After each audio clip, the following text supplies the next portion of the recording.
இந்த shade nut screen இந்த role டைப்பில் எப்படி பண்ணுறது அப்படிங்கிறது இந்த வீடியோவில் பார்த்துடலாம்.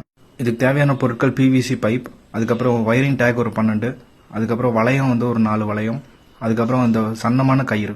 ஃபர்ஸ்ட் உங்களுக்கு என்ன ஹைட்டில் ஸ்க்ரீன் வேணும் மெஷர் பண்ணிங்க. நான் 10 அடி ஹைட் வேணும் அப்படிங்கிறனாடி 12 அடிக்கு இந்த மாதிரி ஸ்க்ரீன் வாங்கி இந்த பைப் 5 அடியாக கட் பண்ணி நான் மேலே ஒரு 5 அடி பைப், கீழே ஒரு 5 அடி பைப் வச்சு டேக் போட்டுக்கிறேன். ஃபர்ஸ்ட் மேல் பக்கம் பைப்பை உள்ள வச்சு ஸ்க்ரீன் நல்லா சுருட்டி 2 பக்கம் கார்னரில் டேக் போட்டுங்க. அடுத்தது சென்டரில் டேக் போடும்போது இந்த மாதிரி வளையத்தை உள்ள வச்சு நல்லா டேக் போட்டுங்க. இது வளைய நம்பர் 2.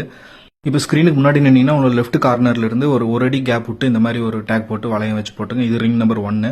அதே மாதிரி அடுத்தது ரைட் சைடோட கார்னர்ல இருந்து ஒரு அடி தள்ளி இந்த மாதிரி ரிங் போட்டுங்க. இது ரிங் நம்பர் 4. இப்போ ரிங் நம்பர் 2க்கும் 4க்கும் நடுவில் ஒரு ரிங் போட்டுங்க. இது ரிங் நம்பர் 3. இதில் தான் வந்து நம்ம த்ரெட்டை வந்து இழுக்கிறதுக்கான ஒரு ப்ரொவிஷன் கொடுக்கறது. ஏற்கனவே சொன்ன 12 டேக்ல மேலே 6 டேக் யூஸ் பண்ணியிருப்பீங்க. ஸோ கீழே வந்து மீதி ஒரு 6 டேக் நல்ல பைப்பில் நல்லா டைட் பண்ணிக்கோங்க. இங்கே ரிங் எதையும் கொடுக்க வேண்டியதில்லை, எக்ஸ்ட்ராஸ் எல்லாம் வெட்டி விட்டுக்குங்க. ரிங் நம்பர் 1ல கயிறை நல்லா டைட்டாக கட்டிக்கங்க. கட்டி கயிறை கீழ் வழியாக கொண்டுட்டு போய் மேலே கொண்டுட்டு வந்து இந்த ரிங்கில் விட்டு ரிங் நம்பர் 3ல கொண்டுட்டு வந்து வெளியே கொடுக்கணும். கயிறு சன்னமாக எடுத்துங்க. 10 அடி ஸ்க்ரீனுக்கு ஒரு 80 அடி கயிறு தேவைப்படும். அதே மாதிரி ரிங் நம்பர் 2க்கும் ரிங் நம்பர் 4க்கும் பண்ணணும்.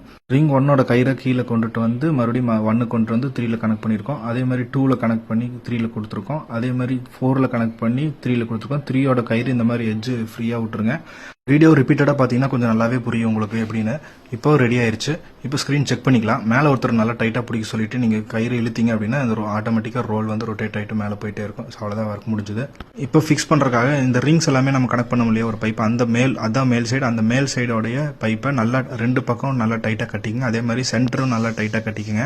இப்போ 3rd ரிங்கில் இருக்கிற கயிறை நம்ம பிடிச்சிருப்போம். ஸோ அந்த ரிங்கை வந்து நீங்கள் கீழே விட்டீங்க அப்படின்னா ஸ்க்ரீன் கீழே போகும். அதே மாதிரி இழுத்தீங்கன்னா மேலே வரும்.